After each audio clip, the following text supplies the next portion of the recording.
तीन चीजें अस्पष्ट हो रही हैं, ये तो मालूम हो गया। जी सर। थोड़ा और परिपक्व करने की जरूरत है जी। लेकिन साथ साथ दर्द शरीर और मैं, पीड़ा शरीर और मैं, जी। फिर थोड़ा थोड़ा अंदर भी घुसने की जरूरत है। जैसे सामने व्यक्ति है, व्यक्ति को आंख देखता है, तो आंख तो कुछ नहीं कहता लेकिन मन कुछ कहता है। जी। तो ऐसी स्थिति में हमको इसको भी देखना है कि सामने जो दृश्य है, आंख ने देखा, मेरे मन में मैं क्या उसको समझा, जी। मैं उसको क्या समझा।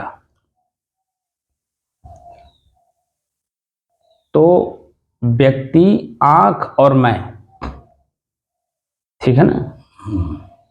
व्यक्ति, आंख और मैं, जी। तो इस तरह से भी उसको देखते रहना है। जी। कल मुझे झपरी आ रही थी, ये तो मुझे मालूम हो रहा था क्योंकि गर्मी बहुत भयंकर थी। मेरा जो मस्तिष्क है ये पूरा एकदम गर्मी से छाया हुआ था, भारी भारी महसूस हो रहा था। जी। ठीक है, दबाव भी दे रहा था। तो अंदर से मैं चेतनावान हूं, लेकिन मस्तिष्क और जो वातावरण है ये हमको झपरी दे रहा था। लेकिन आपको भी नींद आ रही थी, आपको मालूम है? हाँ, कुछ मालूम हो रहा था। आपकी खुद की नाक बज रही थी। वीडियो का जो वो फोकस था वो मेरे शरीर पे था। तो मेरे शरीर में फोकस था तो वो दिखाई नहीं देता था, लेकिन आवाज घर घर की आ रही थी। तो घर घर की आवाज किसकी आ रही थी? मेरे शरीर की तो आ नहीं रही थी, तो आप ही के शरीर की आ रही थी। तो वो जो घर घर की आवाज आ रही थी, तो क्या आपको महसूस हो रहा था? इसी को बोलते हैं निद्रावस्था। ये व्यवधान आपका है।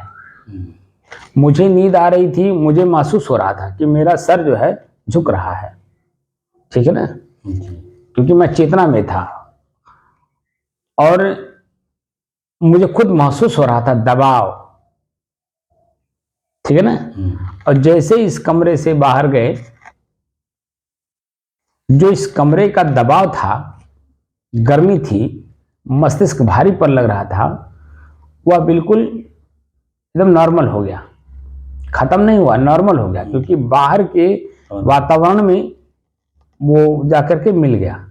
तो बाहर का जो वातावरण था, शाम का वक्त था, इसलिए उसमें नमी थी, लेकिन इस कमरे में गर्मी थी क्योंकि छत गर्म था। बात समझ रहे हैं? जी। अभी देखिए, सुबह उसी कमरे में हम लोग बैठे हैं, लेकिन पूरी रात का ठंड, नमी छत को नम कर रखा है। इसीलिए देखिए वर्तमान में गर्मी महसूस नहीं हो रही है छत की वजह से, ठीक है ना। तो ये जो व्यवधान है, इन व्यवधानों को भी देखना है। पहले व्यवधान था नहीं, ठीक है। व्यवधान उत्पन्न होने लगा, तब क्यों होने लगा, किस कारण से होने लगा, वो कारण कब तक रहेगा, क्योंकि उसका निवारण भी है। या तो हम जानते नहीं, या तो प्रकृति अपने आप में वो जानने नहीं देती और उसको दबाव में रखी है। तो प्रकृति में तो परिवर्तन है, क्षण क्षण परिवर्तन है, लेकिन क्या हम उस बात को समझ पाते हैं? क्योंकि हम स्वयं अपने आप में स्थिर नहीं हैं। मेरी बात हुई ना, साफ साफ दिखाई दे रहा कि हम अपने आप में स्थिर नहीं हैं, इसीलिए परिवर्तन समझ नहीं पाते।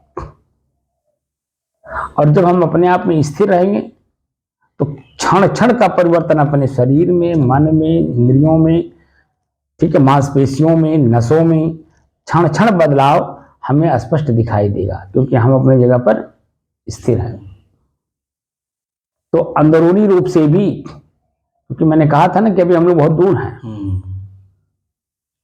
तो धीरे धीरे अभी जो मैं है ये भी मैं हूं या मेरा मन है कह रहा है, ठीक है ना। जी उस पर भी हम जाएंगे, लेकिन अभी जो मोटी मोटी चीजें हैं जिसमें हमारा मन आसक्त है, उसको तो हम देखें, जाने, समझें, और जो आसक्ति है उस आसक्ति का निराकरण हम करें, क्योंकि बिना आसक्ति का निराकरण किए हम अपने को स्थिर नहीं कर पाएंगे, और प्रकृति का जो परिवर्तन है वो दिखाई देगा नहीं, क्योंकि हम उसी में मिले हुए हैं, तो इसलिए वो दिखाई नहीं देता है।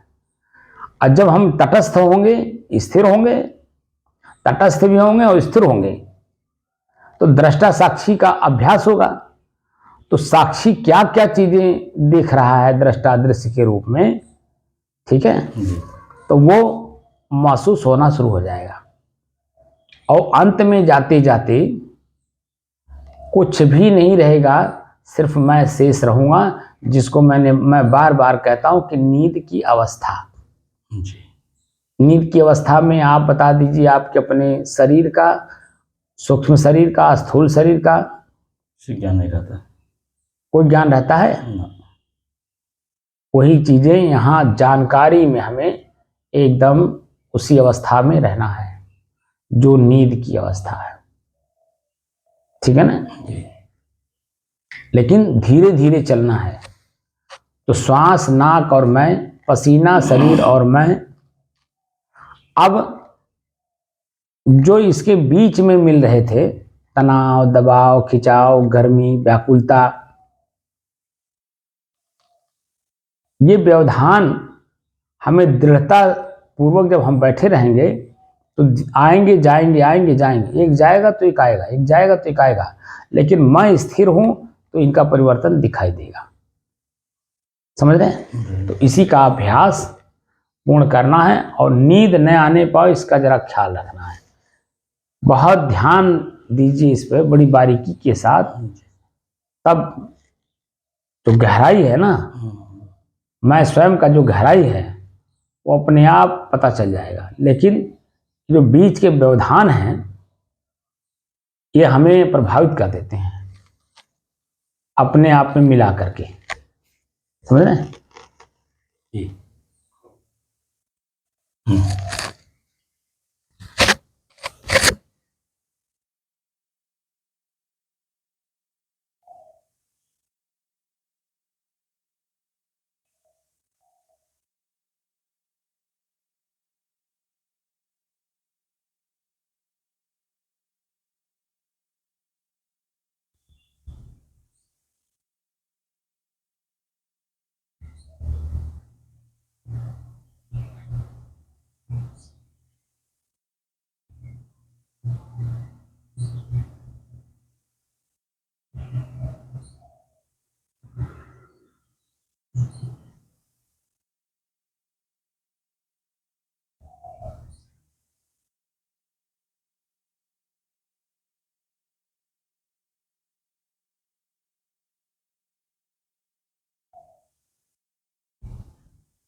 अपने ही चंचल मन को अपने ही बस में करके एकाग्रता, स्थिरता एवं स्वयं अपने आप में शांति का अनुभव करने के बाद, चालू कर दिए है ना?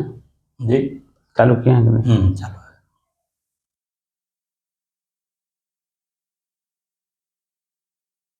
अब प्रसंग चल रहा स्वयं की खोज। स्वयं मैं कौन हूं?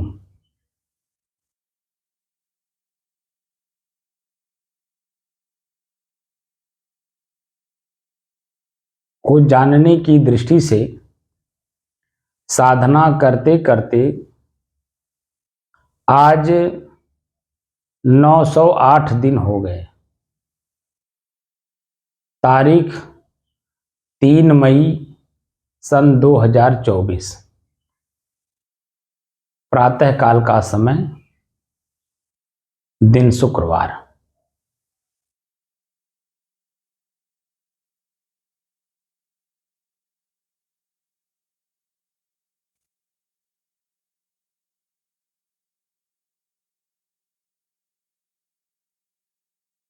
एक उदाहरण है ड्राइविंग सीट का, जो प्रत्यक्ष प्रमाण है। जो ड्राइवर अपने गाड़ी के सीट पर नहीं है तो उसकी मानसिकता को आप देखिए,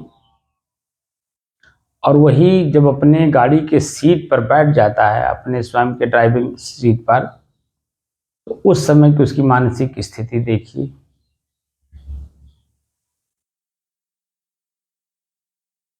क्या इसके बारे में आपको समझ पाएंगे? अब साहब जब ड्राइवर गाड़ी पर रहेगा तो अपना मतलब सतर्कता, अपनी ड्राइवरी बात उसमें रखेगा, क्या बात है, निश्चिंत रहेगा, मतलब सतर्क रहेगा हर तरह से। कैसे ब्रेक लिया जाए, क्लच लिया जाए, कैसे स्टार्ट किया जाए, तो अपना इस सिस्टम में रहेगा वो। और जब साइड सीट पर नहीं रहेगा तो मतलब सिर्फ ड्राइवर नाम ही रहेगा।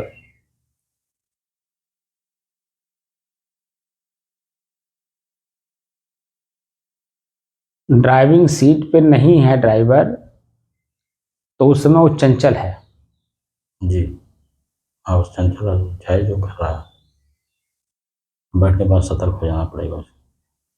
और जैसे ही ड्राइविंग सीट पे बैठता है, सतर्कता तो बाद में आती है, जी पहले वो अपने आप को स्थिर करता है जी और मन मस्तिष्क में इस बात को फिट करता है कि मैं एक ड्राइवर हूं, अपनी सीट पर बैठा हूं। जब ये कंफर्म हो जाता है तब सावधानी, सतर्कता, ब्रेक, हेन तेन सब लागू होता है। लेकिन अगर वो अपने आप को ये माने ही नहीं कि मैं ड्राइविंग सीट पर बैठा हूं, जी, तो सतर्कता, सावधानी, ब्रेक, हेन तेन उसको समझ में आएगा? नहीं आएगा।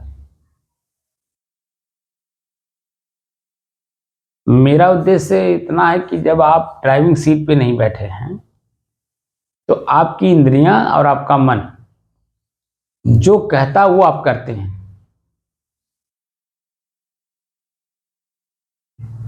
लेकिन जब आप स्थिर हो जाएंगे तो आपकी इंद्रियां और मन आप जो कहेंगे वो उनको करना पड़ता है।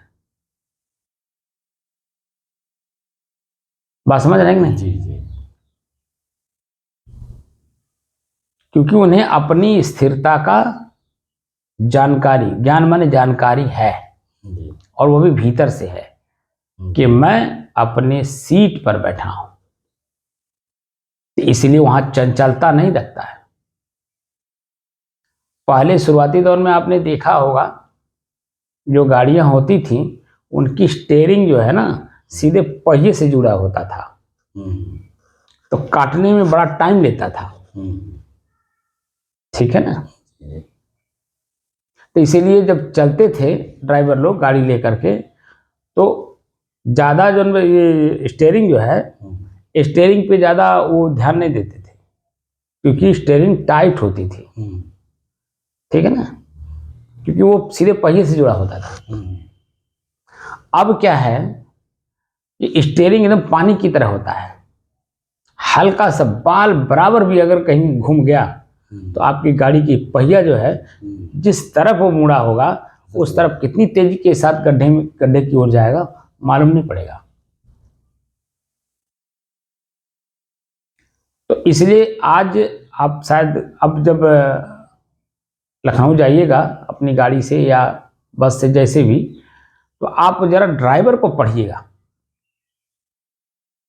कि स्टीयरिंग को कितने एंगल पर वो रखता है, और मस्तिष्क में उसके है कि हमारी गाड़ी का पहिया जरा सा भी अगर मेरी स्टीयरिंग इधर उधर हुई तो गाड़ी कहीं भी जा सकती है। आप गाड़ी चलाते समय आप गाड़ी ड्राइवर को देखेंगे कि वो कंसंट्रेट हो जाता है, बातचीत बंद, सुनना बोलना सब बंद, बाहरी सारी क्रियाएं बंद, साइड करा देता है, बस एक लक्ष्य उसका रहता है, मंजिल और अपने गाड़ी की सावधानी। क्योंकि आपकी छोटी सी असावधानी अपने तो जाएंगे ही जाएंगे, कितनी चीजों का नुकसान करेंगे। अप्रत्यक्ष हम लोग देख भी रहे हैं। जी। तो जो मैं हूं, मैं तो हूं ही, लेकिन मेरे पास जितने लोग हैं ये हमें अपने में मिला करके हमको चंचल बना रखे हैं। जैसे हमारा शरीर, हम शरीर में आसक्त हैं, तो शरीर की जो क्रियाएं हैं वो हमें चंचल करती हैं। क्रोध, लोभ, मोह, राग, द्वेष, ईर्ष्या, जलन, प्रसन्नता, मैंने जैसा वर्तमान स्थिति होता है हम अपने को नहीं समझ पाते कि मैं स्थिर हूं। वो वर्तमान स्थिति को देख करके हम लोग बात करने लगते हैं और उसी में गलती हो जाती है, और वही गलती आगे चल करके परिणाम देने लगता है। अच्छा हो गया तो परिणाम आएगा तो मन बड़ा प्रसन्न होगा, लेकिन वहीं में जरा सा भी चूक हो गई हो तो जो प्रसन्नता है वो क्षणिक है, थोड़े समय तक, यानी जब तक दूसरा दुख आ नहीं रहा है तब तक आपका मन प्रसन्न है, आनंदित है उस पॉइंट पे। लेकिन जैसे दूसरा आया तैसे इसको भूल करके आप उस जो दूसरा आया है ना उसी को मान लेते हैं। यही स्फटिक पत्थर का उदाहरण दिया हुआ है। स्फटिक पत्थर के पास जो कुछ रखिए वो स्फटिक पत्थर वैसी रंग का दिखने लगता है। ऐसे मैं स्वयं स्फटिक पत्थर हूं, स्वच्छ हूं, निर्मल हूं, स्थिर हूं, ठोस हूं, ठीक है जी। लेकिन हमारे पास जो आता है हम वही अपने आप को मान लेते हैं। आंख ने देखा, हमने कह दिया हमने सच्चाई देखा। सच है क्या भाई? एक सेकंड पहले जो देखे वही दृश्य दूसरे सेकंड में परिवर्तित हो जाता है कि नहीं जी? सेकंड की बात कर रहा हूं, मिनट और घंटे की बात नहीं कर रहा हूं। जैसे मान लीजिए मैं बैठा हूं, अचानक मेरा मन आंख खुल गया, आपको देखा एक सेकंड और फिर बंद कर लिया, फिर दूसरे सेकंड में जैसे मैं आंख खोलूंगा तो जो दृश्य पहले देखा वो दृश्य कुछ न कुछ अंतर हो जाएगा, उसमें अंतर दिखाई देगा। तो जो अंतर है वो प्रकृति का है, और जो देखने वाला है, जो स्थिर है, वो स्वयं आप हैं। तो अपने स्वयं को ही हमें जानना है, लेकिन मोटे मोटे चीजों को धीरे धीरे निकालते निकालते हम सूक्ष्म की ओर आएंगे। जैसे शरीर क्या है? स्थूल है। पसीना क्या है? स्थूल है। मैं कौन हूं? स्थूल हूं। तीनों को हम देख रहे हैं ना जी, लेकिन अपने को कहां जान रहे हैं? खाली हम अंतर ढूंढ रहे हैं जी। बौद्धिक स्तर पे हम अंतर ढूंढ रहे हैं कि पसीना हो रहा है, कहां हो रहा है? शरीर में, ठीक है। जान कौन रहा है? मैं। तो पसीना क्यों हुआ? गर्मी की वजह से। गर्मी और क्या क्या देती है? व्याकुलता, परेशानी, दुख, पीड़ा, परेशानी, कई चीजें देती है ना। लेकिन इन सब का जानने वाला अपने आप को नहीं जानता कि ये प्रकृति में हो रहा है। अब प्रकृति मेरा शरीर है, मेरे बाहरी प्रकृति और मेरे शरीर की प्रकृति दोनों में एक रूपता कहीं कहीं किसी न किसी रूप में है। तो ये सब चीजें दिखाई दे रहा है। लेकिन इतनी गहराई में अभी मैं जा नहीं पाया हूं। तो अपनी सूक्ष्मता का हमें पता नहीं है, इसीलिए अस्थूल चीजें स्थूलता में हमें प्रभावित कर देती हैं। पसीना हुआ, शरीर व्याकुल हुआ, मैं लगा जन में अंदर से परेशान, हो क्या करूं, जो कि ये बाहर की चीज है। लगे बेना हुकने, अपने कपड़े का ही बेना बना लिए, लगे पसीना पोंछने, और जितने आप क्रिया करते हैं उतनी ही व्याकुलता और दुख आपकी ओर बढ़ती है, क्योंकि स्थिरता नहीं है ना। तो वो अपने में मिला करके आपको वर्तमान में जितना क्षण आप कर्मी के बीच रहेंगे उतने क्षण जन में आप और व्याकुल होंगे और परेशान होंगे। लेकिन जिस दृष्टि स्थिरता की दृष्टि से हम लोग साधना कर रहे हैं, उसमें आप बैठ करके देख रहे होंगे कि ये व्याकुलता जो हमारे मन की थी, धीरे धीरे धीरे धीरे हमारा ये मन देख रहा है कि मेरे शरीर में पसीना हो रहा था, क्यों हो रहा है? गर्मी की वजह से। गर्मी कितने परसेंटेज में है? इतने परसेंटेज में है जो मेरे शरीर के तापमान से कई गुना ज्यादा है। और हमारे शरीर के अंदर में जो जल है वो भाप बन करके बाहर निकल रहा है पसीना के रास्ते जो है। क्यों हो रहा है? क्योंकि अंदर जो हमारी मांसपेशियां हैं, खून है, और वो उबल रहे हैं, क्योंकि भाप वहीं से निकलता है ना जब पानी। तो पसीना क्यों निकल रहा है? गर्मी की वजह से। गर्मी क्यों हो रही है? भीतर हमारे जो टेम्परेचर है, हमारी मतलब हमारे शरीर की, तो हमारे शरीर के टेम्परेचर से बाहर का टेम्परेचर कई गुना है। तो हमारे शरीर के अंदर में जो पानी है, खून है, मांसपेशियां हैं, उसमें वो टेम्परेचर जा करके कई गुना वो हीट कर रहा है, माने गर्म कर रहा है, और वही पानी जो है भाप बन करके बाहर पसीना के रूप में आ रहा है। ये बातों की जानकारी होती है। और हम जब अपने आप में स्थिर हैं तो ये जो पसीना हो रहा है शुरुआती दौर में हमें कष्ट देता है, मध्य में भी कष्ट देता है, लास्ट में जा करके पसीना से जब बिल्कुल हम तरतर हो जाते हैं तब तो वही पसीना हमें भीतर से, कपड़ा तो बाहर की बात है, कपड़े के भीतर, शरीर के अंदर, शरीर और कपड़े के बीच में जो हमारे चमड़ा है उसमें आप देखेंगे कुछ सुकून सा दिखता है सूक्ष्म रूप से, ठंडक महसूस, वही आनंद की अनुभूति कराता है। ठंडक जो है गुदगुदी और आनंद की अनुभूति कराता है। और लेकिन जब हवा पाता है तो 5-7 मिनट के लिए आप देखेंगे कि मैं शिमला में हूं, बर्फ में हूं, या मैं एसी में हूं।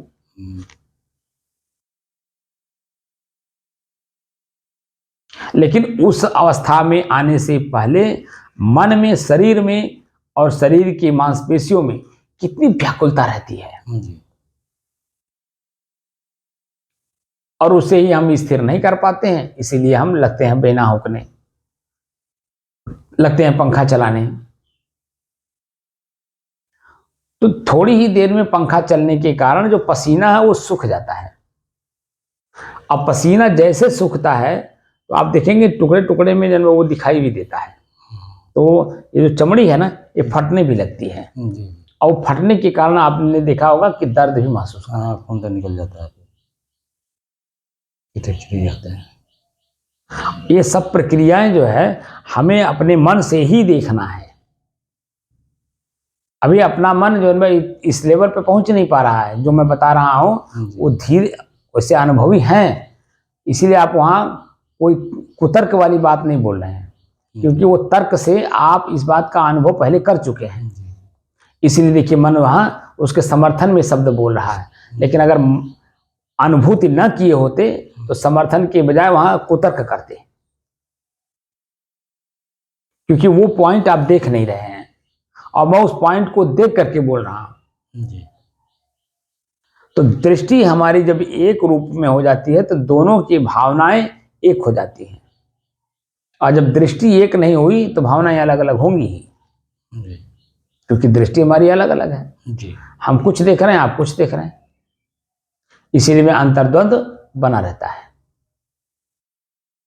लेकिन वही अंतर्द्वंद खत्म भी हो जाता है जब हमारी भी दृष्टि आपकी दृष्टि से समान हो जाकर के मिल जाती है। समाप्त नहीं होती, मिल जाती है, समान हो जाती है। समान हो जाती है। और जब समान हो जाएगी तब फिर क्या होगा, दोनों एक हो जाएंगे कि नहीं। जी जी वहां कोई अंतर्द्वंद, बाह्य द्वंद, सामाजिक द्वंद, शारीरिक द्वंद, मानसिक कुछ रहेगा, कुछ नहीं रहेगा। एकदम क्या रहेगा, शुद्ध शुद्ध विशुद्ध रूप में आप स्वयं शेष बचेंगे। और वही शेष जो आप विशुद्ध रूप में बचे हैं, वही आप बाह्य चीजों से अलग करके अपने आप को एक, अंग्रेजी में कहते हैं रिलैक्सेशन, हिंदी में कहते हैं शांति का अनुभव। शांति शब्द जो है छोटा सा दिखता है, ये बहुत गंभीर है, लेकिन उसमें पावर बहुत है और उस पावर को हम समझ नहीं पा रहे हैं, इसलिए उसको हम हल्के में लेते हैं। क्या बताऊं, जीवन में शांति नहीं है, क्या बताऊं मन में शांति नहीं है, क्या बताऊं मेरा शरीर शांत नहीं है। तो ये जो भावना है, ये भावना हम प्रकृति में मिल जाने के कारण है। और वही हम प्रकृति से थोड़ा सा अपने को अलग करना शुरू कर दें, अंतर ढूंढना शुरू कर दें, देर सवेर हम वह चीज हासिल कर लेते हैं जो हम चाहते हैं। जब भौतिक जीवन की चीजें हम प्राप्त कर लेते हैं देर सवेर, चांद पे पहुंच सकते हैं, मंगल ग्रह पे पहुंच सकते हैं, हाँ तो फिर ये तो जो हमारे बस में है उसको क्यों नहीं हम देर सवेर पा लेंगे। तो हम स्वयं अपने आप की खोज कर रहे हैं, तो स्वयं की खोज में जो मिलावट है ना, उस मिलावट को देखना भी है, जानना भी है, समझना भी है, और साथ साथ उसे अपने जीवन से निकालना भी है। तो निकलेगा कैसे, हम सहनशील बनते रहें। खुजली हुई तो खुजली को खाली देखिए, खुजलाइए नहीं, खुजली को सिर्फ महसूस करिए कि अभी खुजली था नहीं, अभी शुरू हुआ। तो ये बढ़ता बढ़ता बढ़ता बढ़ता जहां सुई के नोक के बराबर शुरू हुआ था और पूरे शरीर में आभास करा देता है 5 मिनट में। और वही 5 मिनट के आभास में हम अपने आप के उतावलेपन में आकर के हम खजुला देते हैं। और जब खजुला देते हैं तब क्या होता है, कट जाता है, खून निकल जाता है, फुंसी हो जाती है, फोड़ा हो जाता है, कैंसर हो जाता है, तमाम चीजें होती हैं। ये बातें मैं क्यों कह रहा हूं, जब हम मुख्य रूप से वासना, जो हम अभी मोटी मोटी चीजों करा रहे हैं ना, मुख्य रूप से जो वासना है, हम वासना को तभी समझ पाएंगे जब मोटी मोटी चीजों को समझ रहेंगे तब जी।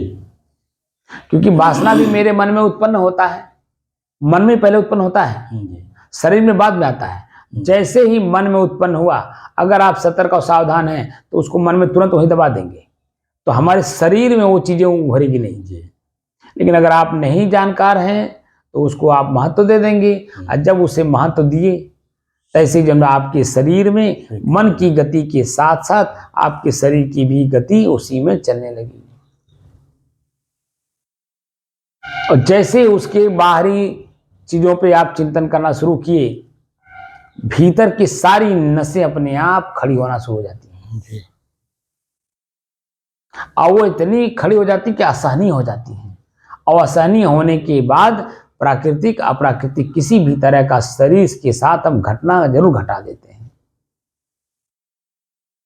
और जैसे घटना घटी तो सामाजिक, पारिवारिक, शारीरिक, मानसिक और मैं स्वयं की सब में बदलाव आ जाता है कि नहीं जी, आ जाता है। लेकिन वही आप धैर्य से अपने पसीने को, अपने कष्ट को सहन कर लिए हैं, तो जो मन में वासना उत्पन्न हो रही तुरंत आप समझ जाएंगे। तो जो शरीर, मान लीजिए 5-7 सेकेंड, मतलब 1-2 मिनट तक आप उसके बारे में चिंतन कर लिए, लेकिन जैसे ही याद स्मृति में आएगा कि अरे मैं गलत दिशा में जा रहा हूँ, तैसे तुरंत अपने मन को डाइवर्ट कर देंगे, यानी बदल देंगे, चेंज कर देंगे। और जैसे मन की गति को चेंज किया आपने, तो आप खुद अपने आप में देखेंगे कि कितना शांति महसूस करते हैं।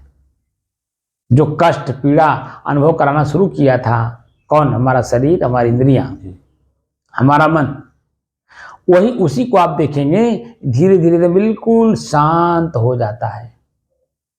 पता भी नहीं चलता कि 1 मिनट पहले कुछ और भी मैं सोच रहा था, और उस सोच की वजह से मेरे शरीर में कुछ और क्रिया हो रही थी। इसीलिए यहाँ इस पॉइंट पे जा करके किसी ने बहुत अच्छी बात कहा वासना निवृत्ति के लिए कि नारी निरख न देखिए।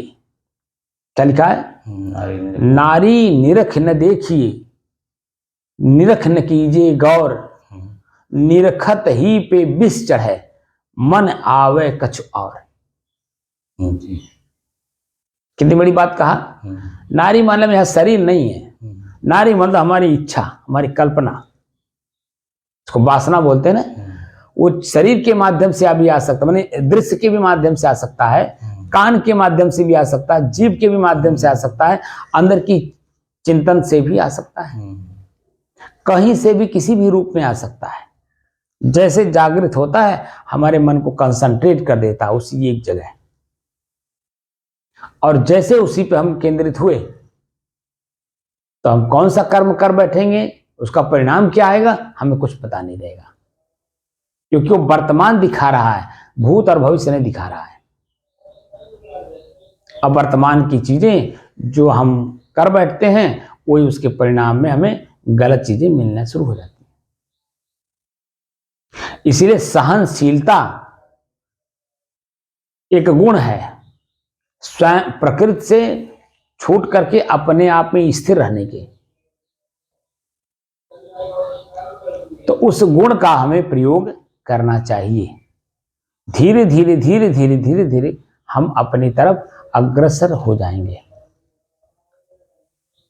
अब आप देख रहे होंगे कि 908 दिन जो आज हुआ, बहुत सी बातें पहले नहीं समझ में आती थी जी, क्योंकि चित्त चंचल था। मन तो चंचल था ही, चित्त भी चंचल था। अब बुद्धि इसीलिए चंचल थी कि जो पहले आपने देख रखा था, सुन रखा था, जिससे आप मिल चुके थे, वो स्थिर था। वो जो है ना स्थिर था। ये कल का छोकरा हमें क्या सिखाएगा? हम तो बड़े बड़े लोगों का संगत किए हैं। मन में ये उत्पन्न होता है, आपके उत्पन्न हुआ हो या ना हुआ हो, ये सभी के मन में उत्पन्न होता है, क्योंकि अवस्था के हिसाब से हमारा मन मस्तिष्क भी पकड़ता है। और यही बात कहता है नहीं कि हम पैदा कर लिए, देखो हमें के सिखा रहे हैं, ऐसी भी तो भाषा आती है जी, आती है। ये कल का छोकरा हमें सिखाने चला है। ये अभी 2 दिन के जन्म अभी संस्था में आए नहीं और लगे उसका ज्ञान छाटने। कोई भी व्यक्ति कुछ अगर बता रहा हो, उस समय में आप जरा मन को शांत कर लीजिए, और जैसे अपने जो जानकारी है उसको शांत किए, उसको उभरने नहीं दिए, आप देखेंगे कि आपका मन जो है पूरी बात को सुनेगा और सुन करके अपनी चीज से टैली करेगा। जो हम जानकारी रखते हैं उससे और वर्तमान की जानकारी से जो हम प्राप्त कर रहे हैं, जिससे उससे टैली करता है, तो भीतर आप देखेंगे कि मन प्रसन्न होता है कि देखो जो चीजें मैं नहीं जान पा रहा था, इस बच्चे से जानकारी नहीं बात मिल। क्योंकि हम ईगो में हैं इसीलिए नहीं समझ पा रहे हैं। ईगो समाप्त कर दीजिए, अभी समझ बढ़ जाएगी। तो चाहे बच्चा हो, चाहे बूढ़ा हो, चाहे कोई भी हो, वो बात जैसे समझ में आई तो सारी चीजें जो हम पहले से जानते हैं वो अपने आप डाउन हो जाती हैं, और हम अपने आप में एक अच्छा फीलिंग करते हैं, आनंद की अनुभूति का फीलिंग करते हैं।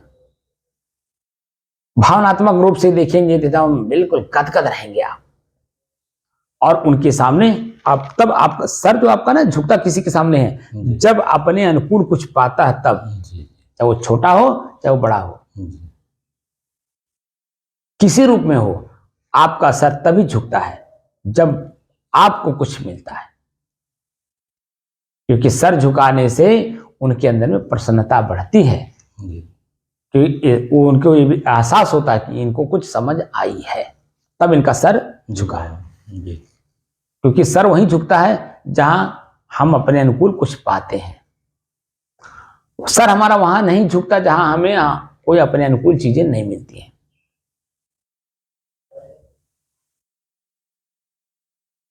तो संत शब्द बोल के व्यक्ति को सीधे तीर मारते हैं, सीधे शब्द बोल के, कि तुम हो कौन, तुम कर क्या रहे हो, और इसका परिणाम तुम्हें पता है और तुम्ही को मिलेगा, किसी दूसरे को नहीं मिलेगा।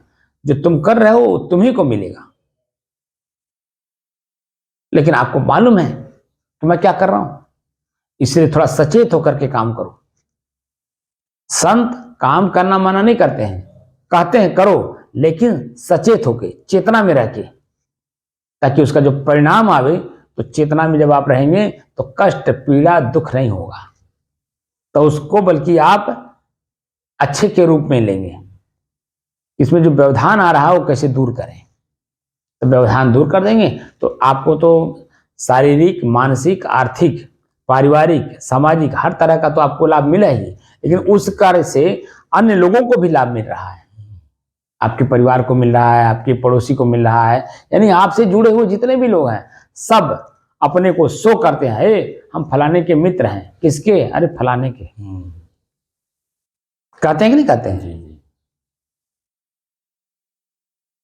लेकिन वहीं जब गलत कर लेता है तो सब जो उसका साथी भी है, संग में रहता है, परिवार का ही वह भी अपने आप को बचाने लगता है, कहता कोई जान ना ले कि इनका मित्र है, क्योंकि वो गलती किया है ये मालूम हो जाता है। तो इसीलिए कोई भी काम करिए तो पहले काम करने से पहले एक मन के अंदर में प्रोजेक्ट बनाइए, इस काम को किए बिना काम रुक सकता है।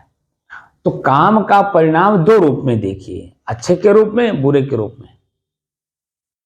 तो जब हम अच्छाई या बुराई देख के काम करते हैं तो बुराई आने लगती है तो हम उसको, बुराई को दूर करने की भी चेष्टा करते हैं। तो जैसे बुराई दूर किए तो अच्छाई अपने आप आती है, आपको लाना नहीं पड़ता है। लेकिन अच्छाई लाने के लिए मेहनत करना पड़ता है। किस चीज का? ये जो बुराई आई है ना मन के अंदर में, दुख, पीड़ा, पश्चाताप, आत्मग्लानि, घृणा जो मिल रहा है, इसका परित्याग करना पड़ता है। तो इसलिए मन के अंदर में जो कुछ भी है उसे निकालिए, निकाल करके अपने आप को स्वच्छ करिए, निर्मल करिए, स्वयं वही हो जाइए जो आप हैं, क्योंकि आप स्वयं को ही खोज रहे हैं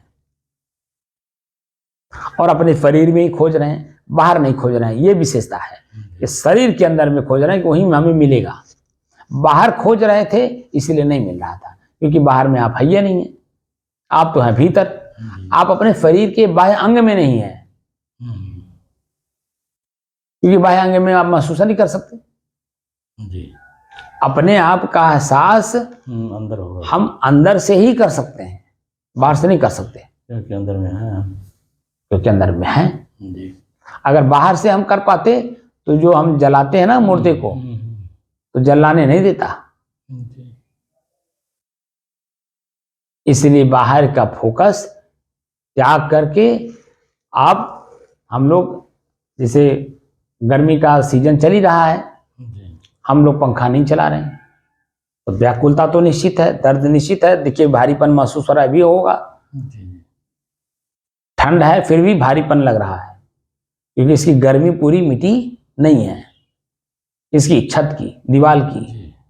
तो हम लोग अंदर कमरे में बंद हैं, तो इसकी जो गर्मी जितनी परसेंटेज में है उतनी परसेंटेज में हमारे शरीर को दबाव महसूस करा रहा है। तो अपने ही अंदर से चेतना में रह करके इसे हमें अनुभव करना है। पसीना, शरीर और मैं, श्वास, नाक और मैं। अब आगे आगे भी कुछ न कुछ उसमें निकालते रहिए, जैसे शरीर, दर्द और मैं, शरीर, पीड़ा और मैं।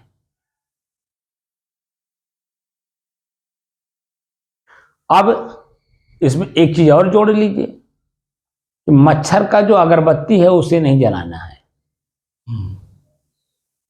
और विचार पूर्वक नहीं जलाना है। क्यों? क्योंकि हम निजी स्वार्थ में, अपने स्वयं के स्वार्थ में हम अन्य जीवों का नुकसान कर रहे हैं, ये विचार है।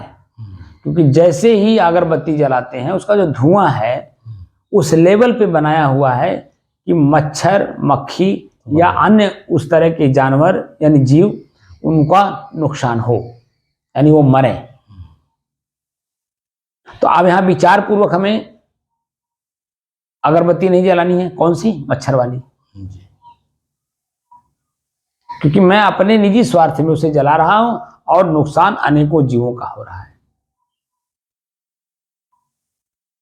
तो अगर मच्छर काट भी रहा है तो उसे काटने देना है, क्योंकि शरीर मैं नहीं हूं, मेरा है। मेरा का मतलब मेरे से अलग है, इसलिए इसमें सबका हिस्सेदारी है। और अपने अपने हिस्से का सामान लेकर के आदमी अपने आप में संतुष्ट हो जाता है। जैसे किसी घर में बंटवारा हो रहा हो, ठीक है जी 5 भाई हो, बंटवारा करने वाले बैठे हो जी। अगर बराबर बराबर हिस्से में अगर सामान आ रहा हो तो किसी को देखिए कहीं बोलने का मौका मिलता है?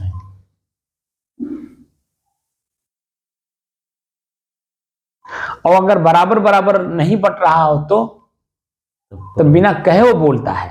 ये थोड़ा परेशानी हो। बात समझ में आ रहा है?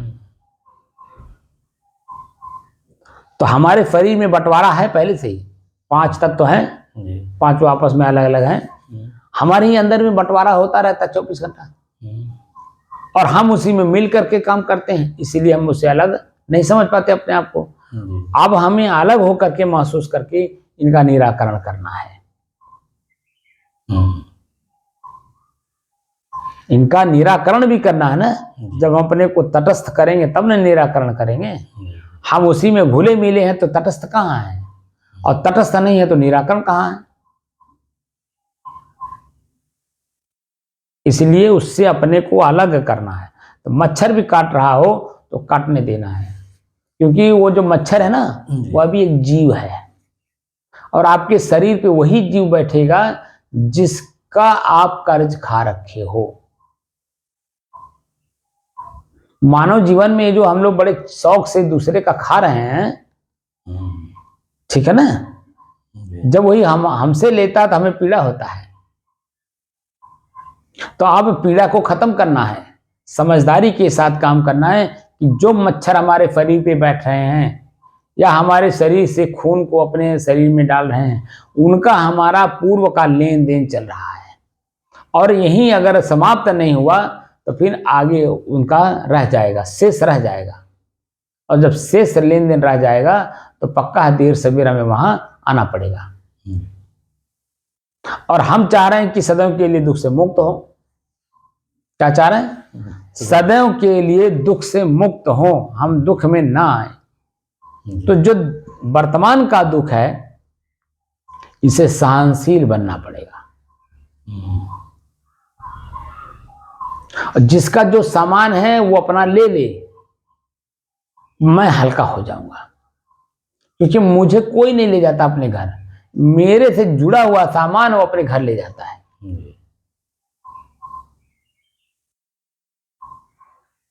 क्योंकि सामान का ही लेन देन हो रहा है, मैं और अब मेरे का कोई लेन देन नहीं हो रहा है।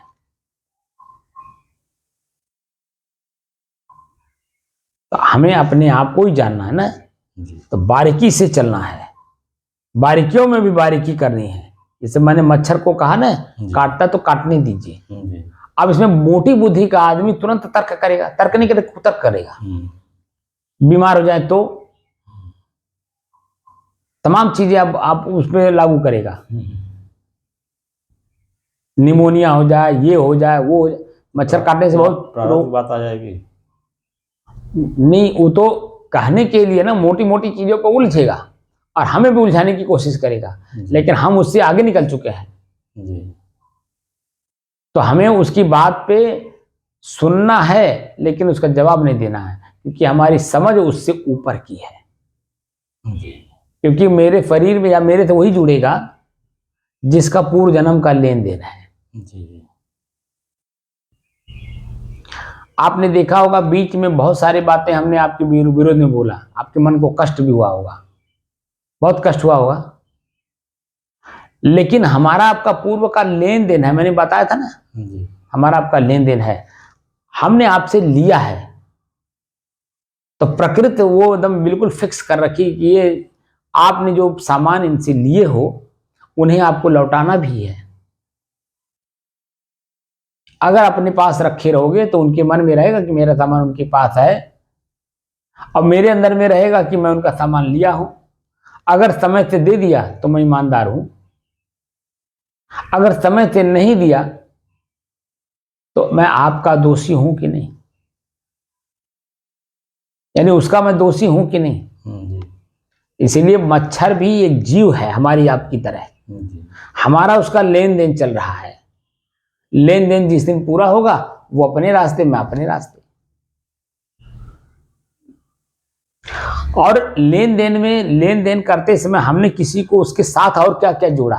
जैसे मच्छर अगर काटा, आप बीमार हुए, पीड़ा हुई, इसका मतलब है कि उसको और आपने कष्ट दिया था, तो उसको आज ही सहन करने की क्षमता रखिए। उपचार भी करते रहिए और उसको कुछ बोलिए भी नहीं।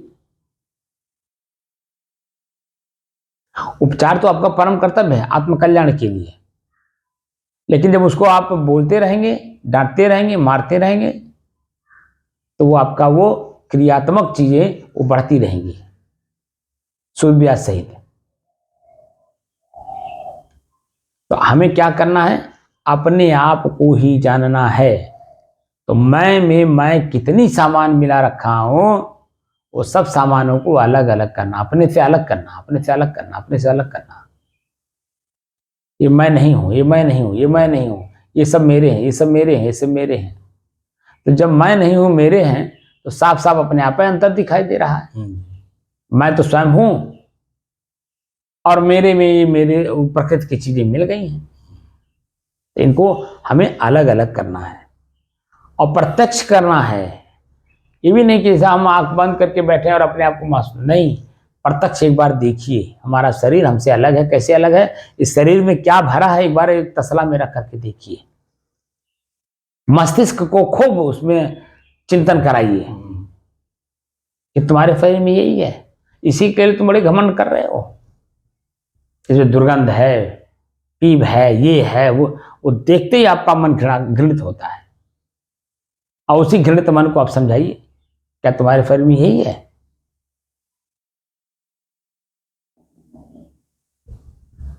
धीरे धीरे धीरे धीरे उससे बैराग होगा। शरीर में रहते हुए भी हम बैरागवान रहेंगे, ना बैर करेंगे ना राग करेंगे। तो जो मध्य की स्थिति, उसी को जो समाधि बोलते हैं, वो बैराग के समय में ही लागू होती है। बैर और राग का जो मध्य का स्थिति है उसे समाधि कहते हैं। वहां ना बैर है ना राग है। हम ना किसी के साथ दुश्मनी कर रहे हैं और ना ही किसी के साथ अपनत्व का व्यवहार कर रहे हैं। वहां स्वतः हो रहा ये हम देख रहे हैं बस। और हमसे वही व्यक्ति जुड़ेगा जिनका सामान मेरे पास होगा, चाहे वो मक्खी हो, चाहे मच्छर हो, चाहे वो आदमी हो, चाहे जानवर हो। जो कुछ भी जिसका मेरे पास होगा वही मेरे साथ सटेगा, अपना सिर्फ लेने के लिए। हमारा कर्तव्य बनता है कि हम जो चीजें जिनका है उन्हें आज ही लौटा दें। इस मानव शरीर में रहते रहते जिनका सामान पूर्व का हमारे पास है वो आकर के अपना ले जाए। तो वो वर्तमान में तो आपकी भावना बदली, लेकिन उस व्यक्ति का जो आपसे लेन देन किया है मानव शरीर में, वर्तमान में वो कहाँ है। जैसे मच्छर के रूप में है, मक्खी के रूप में है, चींटी के रूप में है, चींटा के रूप में है, आदमी के रूप में है, जानवर के रूप में है, पक्षी के रूप में है। वही व्यक्ति आपसे आपके पास आएगा जो आपका लेन देन किया है, बकाया है जिसका। तो आप उसको समझ जाइए कि एक मेरा कोई मित्र ही होगा, लेन देन हमारा हुआ है, हमने जो उसको दिया होगा वो हमको लौटाएगा, जो हम उससे लिए हैं हमें उससे लौटाना है। जब ये भावना आ जाएगी तो मान ले मच्छर हमारे शरीर पे बैठा, कष्ट तत्काल में कितना देता है, दर्द कराता है कि नहीं? तो हमारा हाथ उठेगा नहीं पट से उसको मारने के लिए। देखिए यहाँ चंचलता अपने आप दिखाई दे रहा है, जैसे मच्छर बैठा, हमारा मस्तिष्क, हम मुंह से बोल रहे हैं, चिंतन कर रहे हैं, लेकिन सूक्ष्म मन जो है हमारे को बता रहा है कि आपके शरीर पे मच्छर बैठा है। तो दूसरा हाथ जो है तुरंत उठ जाता है, पट से मार देता है। और जैसे मारा तैसे उसको पीड़ा हुआ कि नहीं? मर गया। उसको कष्ट हुआ कि नहीं? मर गया तो मर गया। तो आपको पश्चाताप भी होता है जब आंख से देखते हैं। हाँ कि मर गया बेचारा, तो होता है। तो हमें जब प्रयोग करना होगा हाथ का तो सोच समझ करके करना होगा कि तत्काल में मच्छर बैठा मेरे शरीर पे तो मुझे मारना नहीं है, बल्कि उसका समर्थन करना। जितना उसका हिस्सा शेयर होगा उतना ही तो हमारे शरीर से खून निकालेगा, पूरा खून नहीं निकालेगा क्योंकि उसका पेट छोटा है। जी ये खून निकाला याद है। और उतने ही आपका ले लेगा शेयर जितना आपका शेयर है। तो दृष्टा भाव में जब रहेंगे तो ये चीजें धीरे धीरे धीरे अपने आप छूटती हैं, छूटती हैं, छूटती हैं, छूटती हैं, छूटती हैं, मिलती हैं, छूटती हैं, मिलती हैं, छूटती हैं, मिलती हैं, छूटती हैं। नए सिरे से आपको परिश्रम नहीं करना पड़ता है। अच्छा सर, ये खून ले लेता है खजुआता है, उसके बाद कुछ भी नहीं मत करिए, क्योंकि खुजलाएंगे तो कट जाएगा, वो तो और जो वहाँ वो हो जाएगा ना, दिक्कत करेगा। क्योंकि वो खुजली जब खुजलाने लगते हैं तो मालूम पड़ता है ये इतना खजुलाए, तो खजुलाते खजुलाते कट जाता है। खून जब निकाल लेकर चला जाता है तब खजुलाता है। हाँ वही खजुलाता है ना, तो खजुलाने लगते हैं तो हाँ कट भी जाता है। इससे मतलब कोई विष डालता उसमें होगा फिर खजुलाने मतलब है कोई विष। जो कुछ भी हो वही तो मैं कह रहा हूँ कि मच्छर मतलब पीड़ा। जी आपने उस जीव को पीड़ा दिया है, इसलिए उस शरीर में जाकर के आपको पीड़ा दे रहा है। हम इतने घुमा के बात कहे आप समझ नहीं पाए लगता है। हमने जिसको जो दिया वही हमको लौटाएगा ना, या हम जिसको दिए हैं वही हमको लौटा रहा है, दे रहा है, या हम उसी से ले रहे हैं जिसके पास हमारा सामान है।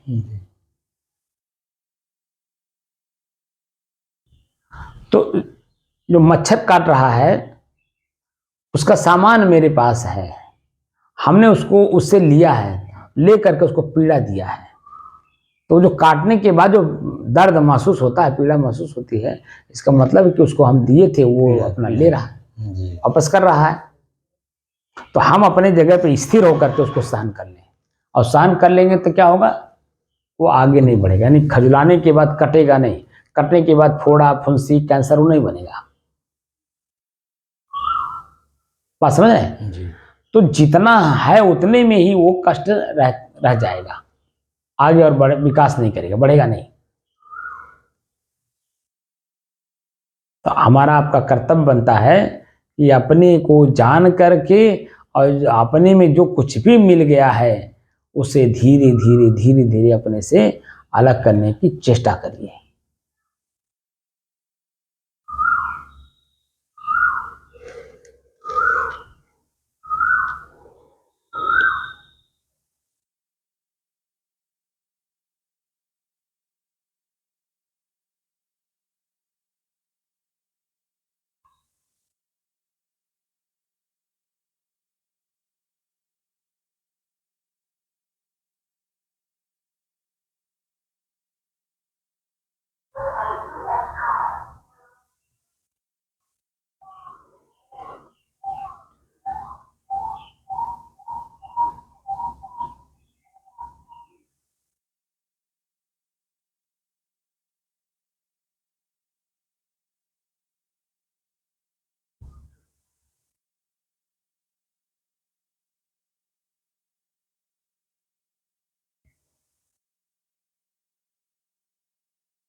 बंद कर दीजिए।